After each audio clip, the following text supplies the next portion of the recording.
A Mortal's Journey to Immortality Episode 330. In the previous episode, Han Li returned to the sect after surviving the dangers of Devilfall Valley, only to discover that many rare materials he once requested had finally been gathered. Among them was a precious piece of auric essence, exactly what he needed to continue reforging his flying swords. Yet the joy was short-lived. His two missing swords had fallen into the hands of the terrifying Elder Devil, whose whereabouts remained unknown.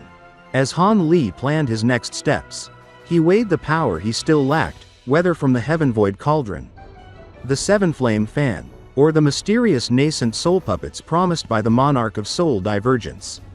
Despite warnings from both Silvermoon and the Monarch, his determination only sharpened. At the end of the previous episode, Han Li set off with his senior martial brothers toward the 100 Possibilities Pavilion for an important ceremony, unaware of how this new gathering might shape the path ahead. What will happen next? Stay tuned. And the story continues. Under the guidance of Old Man Fu, Han Li and the others tread past the 100 Possibilities Pavilion's grand formation and entered the sect. As they stepped through the shimmering curtain of light, the familiar shift of space deposited them not onto the plaza where the sword trial assembly had once taken place, but instead onto a massive stone platform that clung to the side of a towering mountain. Mist drifted along the edges, curling like pale serpents over the stone steps. At the center of the platform rose a 5-story stone pagoda, its gray walls weathered with age yet still exuding an air of quiet authority.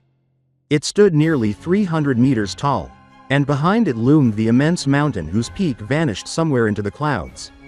The mountain face was riddled with countless holes, densely scattered caverns where disciples flew in and out like industrious bees, carrying bundles of ores, flames, and refined materials.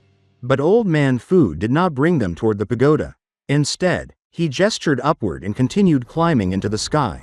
Han Li followed, curiosity stirring within him. As they rose past the mountain ridges, Senior Marshal Brother Cheng drifted closer to him and offered a quiet explanation. He said that deep within this mountain lay a top-grade reservoir of earth lungfire, its essence dense, pure, and ideal for refining tools and cultivating fire attribute arts. Many of the 100 Possibilities Pavilion's high-grade disciples, he explained, had carved out cave residences within the mountain so they could draw on its power directly. Han Li's gaze sharpened at this. The mention of earth lungfire made his heart move slightly, and a thoughtful expression crossed his face as he considered its possible uses. In almost no time, they had risen more than 3,000 meters above the ground and arrived before a massive, isolated cavern near the mountain's peak. The place radiated heat from its depths, and the air shimmered faintly, but no flames spilled outward. Apart from 2 elderly cultivators, the area was quiet. It was clearly a domain restricted to high-level members of the sect. As Han Li and his companions landed at the cave's entrance, a red-haired, dark-skinned old man stepped forward with a booming laugh. He greeted Senior Marshal Brother Cheng and Lu Weiying warmly before shifting his attention to Han Li. At a glance, his smile froze, his eyes widening in shock. The shriveled old man beside him, who had remained stern and silent until now, also revealed surprise. The red-haired elder exclaimed that Han Li had already reached the mid-nascent soul stage, his tone filled with disbelief. Senior Marshal Brother Cheng responded with a chuckle, explaining that Han Li had indeed just recently broken through, and he hoped the 100 Possibilities Pavilion elders would offer him guidance. Both elders immediately waved off the praise with wry smiles, insisting that they were unworthy of such words. Han Li returned their politeness with humility, claiming his breakthrough had been rushed and his foundation unstable. His tone earned him a favorable impression from the 2 elders, who soon welcomed the Drifting Cloud sect group into the cave. Their core formation stage guides took their leave, leaving only the higher-ranking cultivators within. As they walked deeper into the mountain, one of the elders explained that Senior Marshal Brother Pyre wished to come greet them but was occupied with preparations for a master recognition ceremony. Senior Marshal Brother Cheng, intrigued, asked about the magic treasure requiring such formality. Old Man Ding replied with pride barely hidden in his voice. He explained that he and his fellow elders had spent 3 full months refining a yin-yang pagoda, The revelation stunned Senior Marshal Brother Cheng. The Yin-Yang Pagoda, he said, was one of the sect's 3 signature treasures, an artifact no one had successfully refined in 1,000 years. Old Man Feng brushed aside the praise modestly, yet also added hints of curiosity and mischief. He asked whether Senior Marshal Brother Cheng had acquired rare treasures from Devilfall Valley, and whether Han Li's sudden breakthrough came from some fortunate encounter. Cheng denied the rumors, and Han Li simply offered a vague explanation, choosing not to mention the Spirit Ether Garden. Old Man Feng let out a soft sigh, remarking that he would willingly give up all his treasures if it meant he could advance his own cultivation by a stage. His tone held both admiration and a trace of bitterness. Soon, the group emerged from a garden filled with white blossoms whose petals glowed faintly in the warm light of the mountain fire beneath. Beyond it stood a vast hall, easily 300 meters wide, its walls embedded with sparkling golden crystals. The crystals illuminated the space with a soft, warm brilliance and gave the entire chamber a luxurious, refined atmosphere. Old Man Feng invited the guests to take their seats and assured them that Senior Marshal Brother Pyre would join them shortly. He also mentioned that representatives of the ancient sword sect would soon arrive. As soon as Lu Luo settled down, he asked about a rumor that Elder Jin of the ancient sword sect had emerged from long seclusion. Old Man Feng confirmed this but hesitated before adding that Elder Jin seemed particularly interested in meeting Han Li. Senior Marshal Brother Cheng frowned deeply, unhappy at the implication that Elder Jin might wish to test Han Li's abilities. It had been many years, he said, but it seemed the eccentric elder's competitive nature had not changed. Old Man Ding insisted that this was only speculation. He explained that the gathering happened once every century to determine which of the 3 sects ranked foremost among their peers. With Han Li rising so rapidly in strength, and with a new face called Brightsant emerging from the ancient sword sect, Elder Jin would naturally be curious. After all, Han Li's fame now rivaled that of the 3 great Heavenly South cultivators, and within the Heavenly Dao Alliance, his reputation might even be the greatest. Han Li sat quietly through the discussion, expression calm and unreadable. The 100 Possibilities Pavilion elders exchanged glances, seeing his composure as both impressive and mysterious. Before further conversation could continue, a red streak of light shot into the hall and transformed into a voice transmission talisman. Old Man Feng read it and abruptly stood up. The ancient sword sect had arrived. After offering a polite excuse, he hurried out of the hall, leaving Old Man Ding to accompany the guests. A tense silence settled over the drifting cloud sect elders.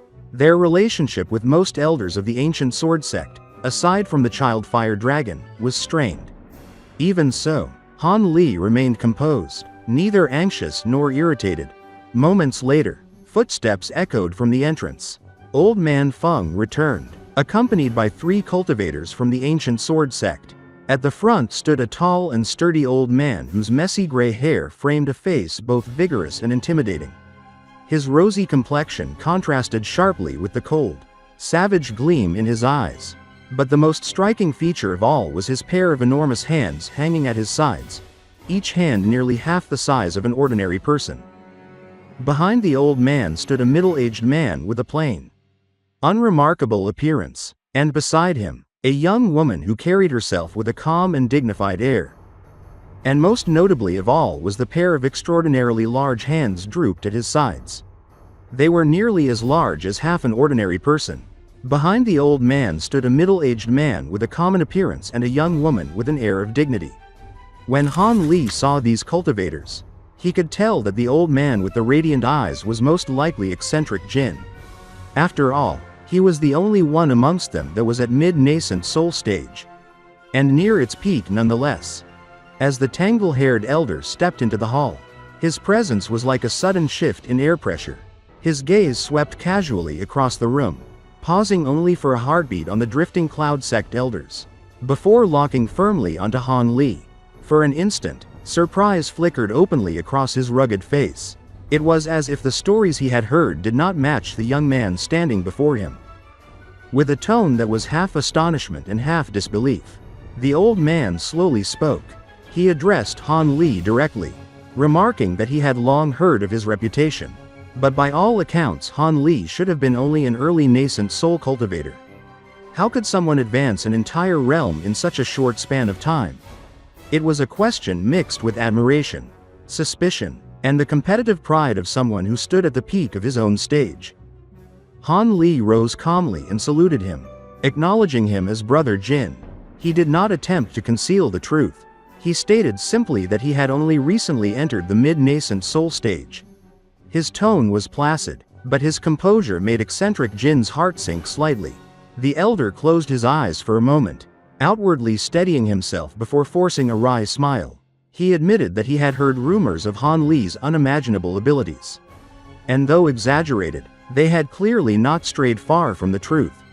Before Han Li could reply, Senior Marshal Brother Cheng stepped in smoothly with a warm smile, teasing eccentric Jin about his intense staring.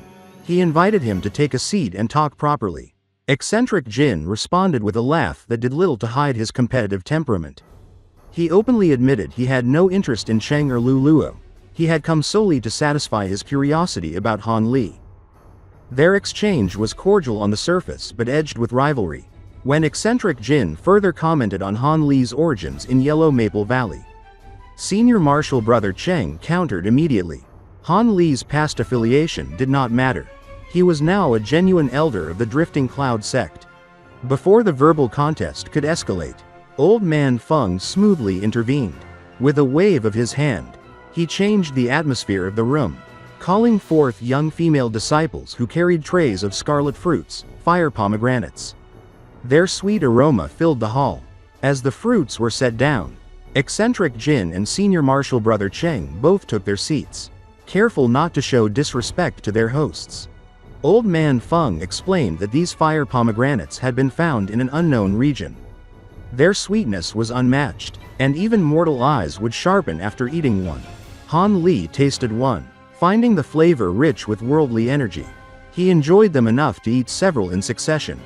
While they spoke, Old Man Ding turned toward the female cultivator from the ancient sword sect. He identified her as Brightsent and praised her reputation, her treasures crafted from 10,000-year yellow wood, and her formidable Hundredbloom Yangspring arts. She responded politely, explaining that Senior Marshal Brother Fire Dragon had gone to the Lavender Cloud Mountains in search of fire crystal beast eggs, leaving her to attend in his stead. Though she was not stunning in appearance, every gesture she made carried quiet grace. A faint floral fragrance surrounded her, leaving a gentle impression on those nearby. Her gaze drifted toward Han Li. Filled with curiosity, he instinctively frowned for a brief moment. As conversation continued, the elders of the three sects subtly tested one another with measured words, comparing reputations, probing for secrets, and gauging relative strengths. Han Li remained mostly silent, answering only occasionally, yet his silence attracted more attention than conversation would have. His reputation alone caused the other elders to observe him carefully, searching for hidden clues about his abilities and temperament. Then, without warning, a sudden flash of crimson light appeared outside the hall. A purple-robed middle-aged man stepped inside, broad-shouldered, grave, and radiating authority. His arrival compelled Old Man Feng and Old Man Ding to rise at once. This was Senior Marshal Brother Pyre, the Grand Elder of the 100 Possibilities Pavilion. He confirmed that preparations for the Master Recognition Ceremony were complete and invited everyone to proceed. The assembled nascent soul cultivators stood respectfully. Even eccentric Jin greeted him with friendly bravado, though his attempt to challenge him was dismissed with a roll of the eyes. Senior Marshal Brother Pyre insisted his Heavenfire arts were still inferior to Jin's. After brief introductions, he expressed genuine astonishment when he learned of Han Li's rapid rise in cultivation. Once formalities ended, Senior Marshal Brother Pyre led them all out of the cave. They rose into the sky and descended above the massive stone platform they had passed earlier. The surroundings were still and empty aside from the sect disciples gathered in solemn formation.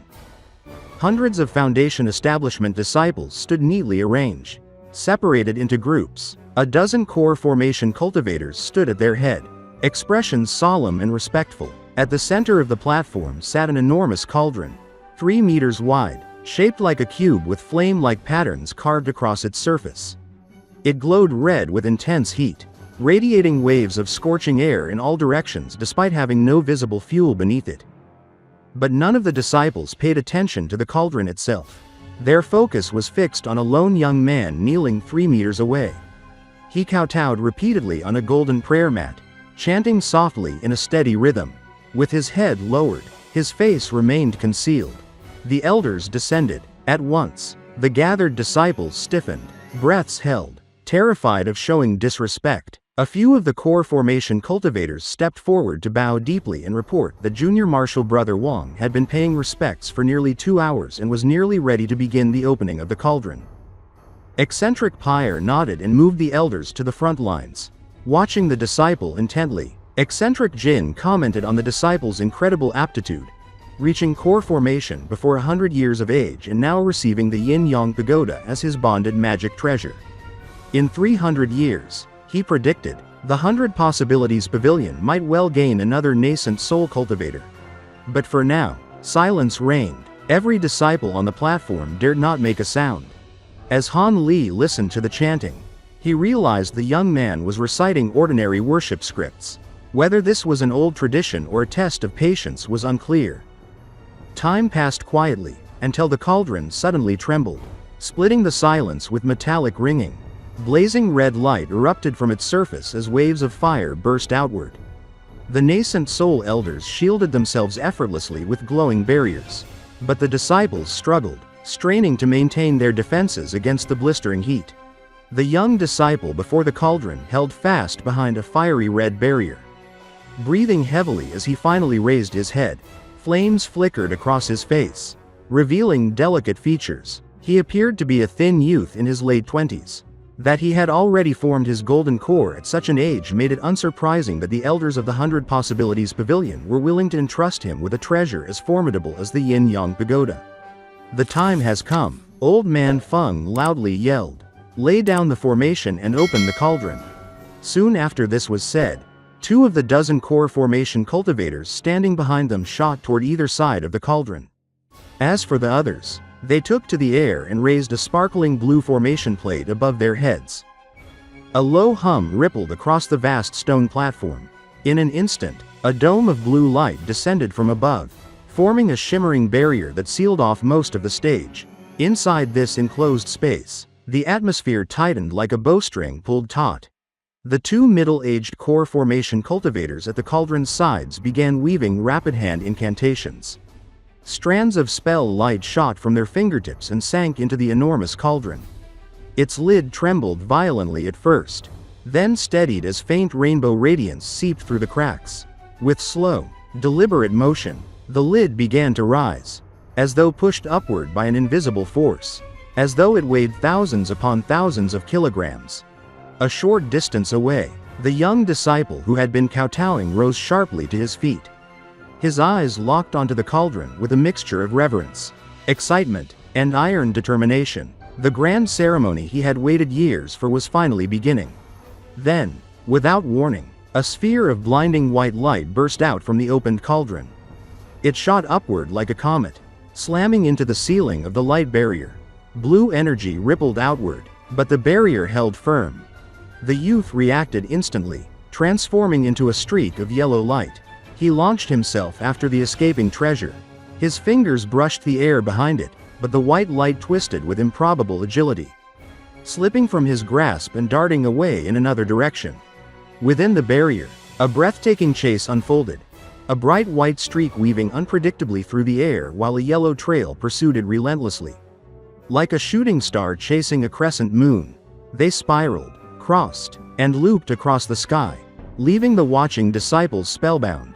Hundreds of Foundation establishment cultivators stared with unblinking eyes, their breath caught in awe. The nascent soul elders, however, watched with calm detachment, occasionally exchanging quiet comments. Han Li gazed lazily at the scene. Though his brightened eyes betrayed deeper interest, he instantly understood what the youth struggled against. The disciple had yet to refine a life-bound magic treasure of his own. All he relied on was a top-grade flying tool, fast, but ultimately inferior to the Yin-Yang Pagoda that danced before him. Yet this imbalance mattered little. The pagoda, though swift, was burning through its spiritual power. In a few minutes, its speed would falter, and the youth would grasp it with ease. It was all part of the sect's planned spectacle. If the disciple succeeded too quickly, the ceremony would lose its grandeur. Narrowing his eyes further, Han Li activated his bright sight spirit eyes. The blinding glow peeled away, revealing the treasure's true form. It was a small, 3-inch white pagoda carved with astonishing intricacy. Beyond that, even he could not discern more through the glare. Just then, a gentle female voice brushed against his ear through sound transmission. "Fellow Taoist Han, what do you think of the 100 Possibilities Pavilion's disciple? Do you believe he will enter the nascent soul stage?" Surprised, Han Li turned and found the woman Brightsant standing behind him, wearing an aloof smile that hinted at hidden meanings. He studied her face quietly before replying, remarking that he agreed with fellow Taoist Pyre's earlier judgment: if the sect could provide the disciple with the right medicines, he held promising potential. Brightsant responded with a soft laugh, a faint shimmer passing through her eyes. She praised Han Li openly, her tone carrying both admiration and playful probing. She spoke of battlefield Devilfall, where he had supposedly killed an elder devil alone, calling his abilities comparable to the 3 great heavenly South cultivators. Han Li answered with composed humility. He credited the combined efforts of everyone present during that conflict, and insisted the elder devil's death had largely been the result of spatial collapse rather than his own strength. Brightsant only smiled more sweetly. She brushed a strand of hair behind her ear, releasing a floral fragrance that drifted into Han Li's senses. The scent seeped into his thoughts like warm mist, lowering his guard and stirring an inexplicable intimacy. She pressed him with another question. Had he truly escaped a Molan divine sage and slain a devil sect elder at the peak of mid-nascent soul stage? For a heartbeat, Han Li felt his mind soften. Then a cold spark lit within him. He instantly recognized the signs. Subtle enchantment, not through the eyes, nor through spiritual waves, but through scent, the hallmark of the Hundredbloom Yangspring arts. His mind steadied at once. Feigning calm, Han Li countered smoothly by mentioning her cultivation art and its rumored potency. Brightsant's expression froze in astonishment. Few in the cultivation world truly understood the nature of her technique. Yet Han Li's martial brothers clearly had. Just as he prepared to speak further, a sudden ripple surged through the sky above. Han Li's expression sharpened. He lifted his gaze and stared toward the heavens with focused intensity. Brightsant followed his line of sight, but she saw only clear skies. Confusion flickered across her delicate features. Han Li ignored her, his face growing increasingly tense. Without warning, he turned toward eccentric Pyre and shouted, "Fellow Taoist Pyre, someone is approaching. We should go and receive the guest." The surrounding cultivators looked around in bewilderment. Eccentric Pyre blinked in surprise. A guest? Who? Before Han Li could answer, Eccentric Jin's expression twisted. He followed Han Li's gaze and sensed it too. With a grave voice, he announced, "A powerful presence is coming, a late nascent soul cultivator." Immediately afterward, a deep and resonant voice rolled across the sky like thunder. "The Great Truth Sect's Master Sunreach has come to pay a visit." Is fellow Taoist Pyre present? Shock spread instantly across the assembled elders. Master Sunreach, one of the 3 great heavenly South cultivators, had arrived without invitation. Why would such a figure appear on a day like this? Han Li rubbed his chin thoughtfully. The Heavenly Tao Alliance and the Righteous Tao rarely saw eye to eye. Yet Master Sunreach had not concealed his arrival. That alone suggested he carried no hostile intent. Eccentric Pyre quickly recovered and gestured forward. "Let us welcome fellow Taoist Sunreach." The group rose into the air, leaving the master recognition ceremony behind. As they traveled, Han Li sensed Brightsant repeatedly stealing glances at him, her curiosity now tinged with something sharper. He inwardly snorted. If she continued these games, he would not mind teaching her a small lesson. Reaching the great formation at the sect's perimeter, Eccentric Pyre and his martial brothers opened a passage. A streak of light shot through the gap and descended before them, coalescing into a middle-aged Taoist priest with an otherworldly aura and a sword strapped to his back. Master Sunreach. Every cultivator present bowed in greeting. though Master Sunreach's eyes skimmed past them with little interest, until they landed on Han Li. A broad smile spread across his face. In a tone both warm and amused, he called out, "Fellow Taoist Han, just as I expected, as soon as I left my sect, I heard you were here, so I rushed straight over." Han Li blinked, completely taken aback. "Master Sunreach has come specifically for me?" "That is correct," Master Sunreach replied with a light chuckle. "I had urgent matters to attend to in the state of Shi. But upon hearing of your safe return, I came immediately to speak with you." Han Li frowned slightly. He had indeed passed through several markets, but he had not expected word to spread so quickly. Surely fellow Taoist Sunreach did not hasten here solely for conversation? Master Sunreach sighed, his expression softening. "The matter will take some explanation." Then he addressed the other elders with courteous formality.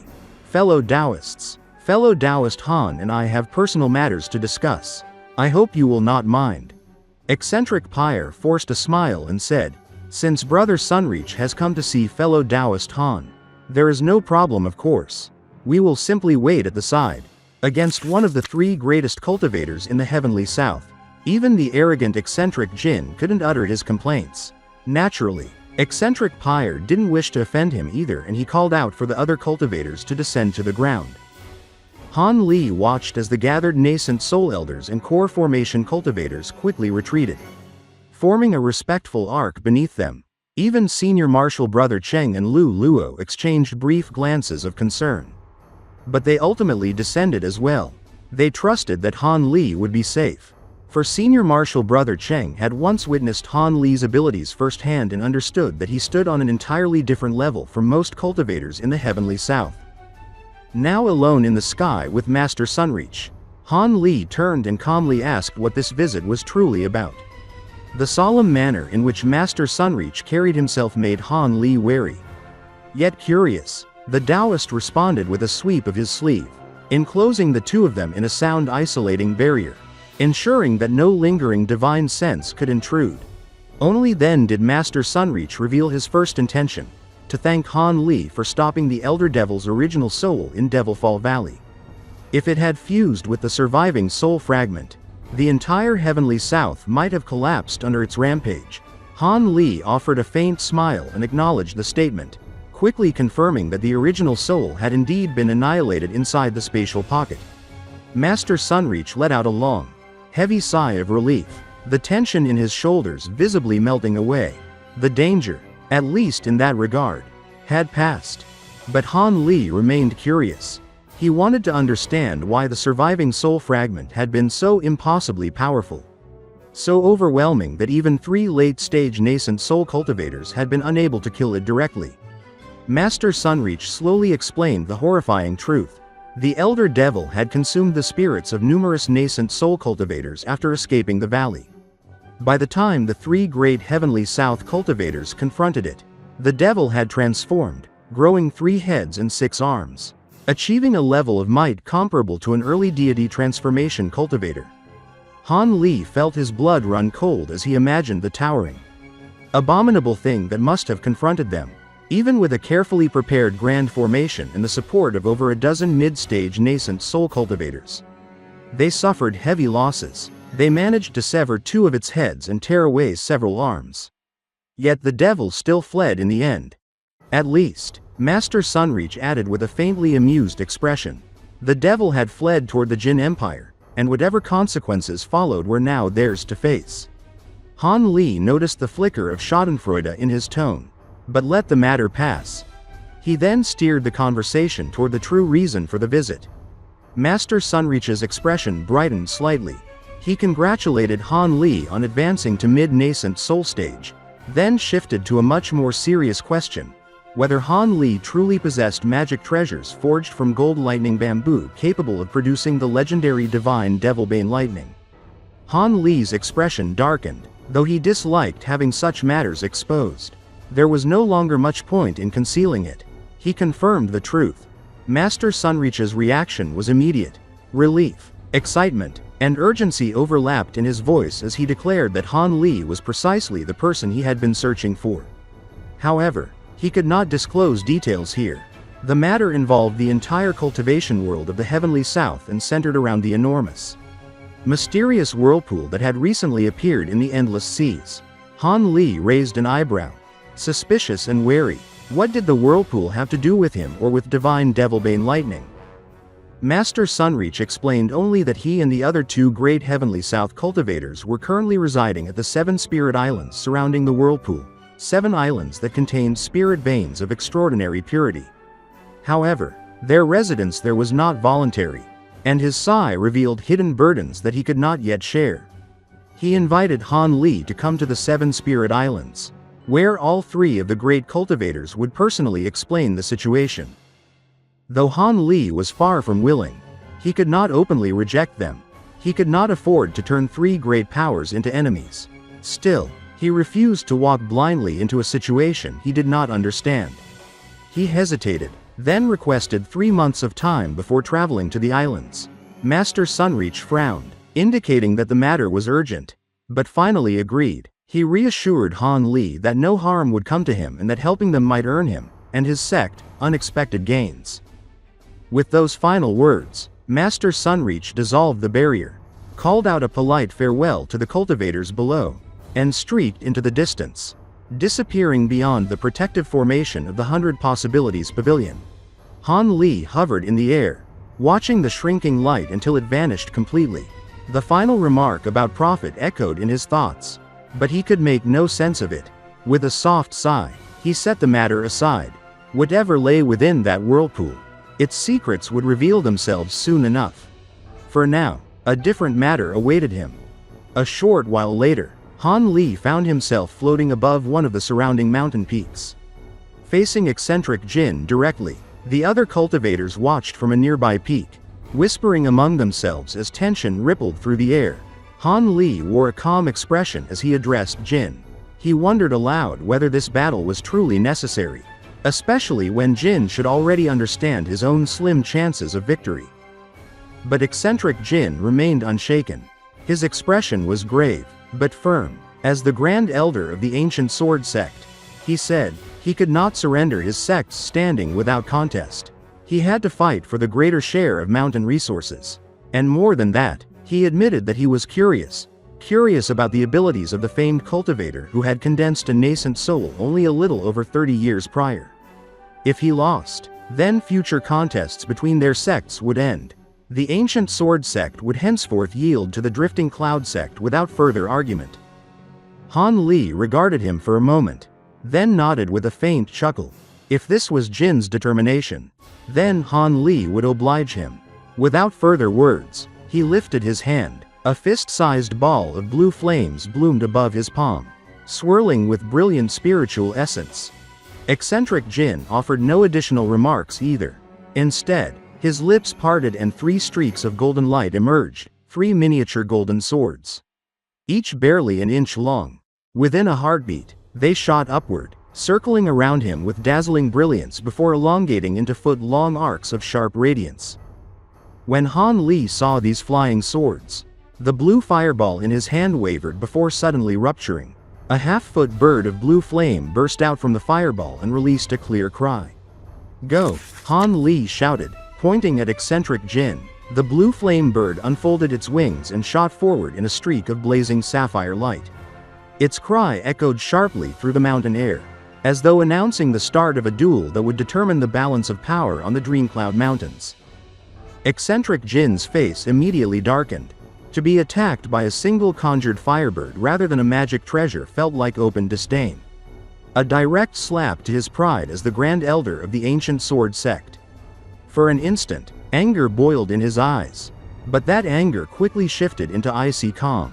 Instead of losing control, he formed a rapid sequence of intricate incantation gestures, activating the deepest essence of his sword arts. If Han Li looked down on him, then he would decide the battle with a single decisive technique. The 3 golden swords revolving above his head let out faint dragon-like roars and dissolved into threads of pure radiance. In their place appeared a single golden filament, impossibly thin yet stretching 10 meters long. The air around it trembled under its sharpness. More flashes followed. 1 golden thread became 2, then 10, then dozens. Within a heartbeat, Over 100 sword threads wove themselves together in front of eccentric Jin, forming a glittering curtain of condensed killing intent, like a net of sunlight sharpened to lethal edges. Han Li recognized the technique immediately. Sword thread transformation. His eyes narrowed. Although he knew eccentric Jin was a sword cultivator, the ability to manifest so many threads in an instant far exceeded what he had expected. Even he had to acknowledge that the man deserved his reputation. The cultivators spectating from the nearby peak gasped in shock as they recognized the formation. Elders of the 100 Possibilities Pavilion murmured anxiously among themselves. Some praised eccentric Jin's decisive strength. Some believed Han Li had been careless. Only a few, including Senior Marshal Brother Cheng and Lady Brightsand, watched with calm expressions, unaffected by the growing tension. Eccentric Jin unleashed the technique.